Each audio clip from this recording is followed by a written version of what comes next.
Et c'est la procureure de Marseille qui lance l'alerte sur les réseaux de drogue. Elle demande plus de moyens pour mettre fin à un phénomène assez récent dans les quartiers gangrénés par le trafic de drogue.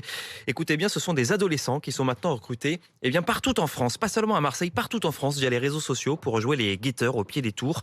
Les dealers leur promettent la vie de rêve avec des images de liasses de billets. En fait, ils deviennent surtout des petites mains et sont utilisés comme de la marchandise, Estelle Henry, Romain Poiseau.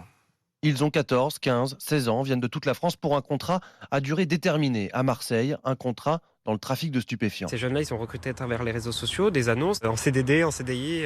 Amine Kessassi est président de l'association Conscience à Marseille. Il aide les mineurs à sortir du trafic. C'est pas juste je suis dealer et je suis assis. C'est aussi se faire gifler dès qu'il n'y a pas 50 euros dans la sacoche. C'est aussi se faire gifler quand on n'a pas assez travaillé dans la journée. À Marseille, il existe plus de 150 points de deal clairement identifiés, un commerce illégal qui peut attirer des mineurs en difficulté. Il s'agit de mineurs en déshérence, de mineurs isolés, de personnes en rupture familiale. Edicide est délégué SGP Unité Police à Marseille. C'est de la chair à canon, rien de plus. Je pèse mes mots. C'est-à-dire que c'est des individus qu'on va faire travailler beaucoup plus qu'en temps normal. C'est quelqu'un qu'on va payer une fois sur deux. C'est quelqu'un à qui on va faire croire qu'il a des dettes parce qu'il a fait des erreurs. Et puis surtout, si malheureusement il est amené à périr sous les balles, le responsable du réseau n'a peu ou pas d'acquaintance, vu qu'il est de 200, 300, 400, voire 1000 km plus loin. Un phénomène connu depuis 5 ans maintenant, mais qui depuis l'été dernier s'est accéléré avec l'augmentation des règlements de compte dans la cité phocéenne, la main-d'œuvre marseillaise étant plus difficile à trouver.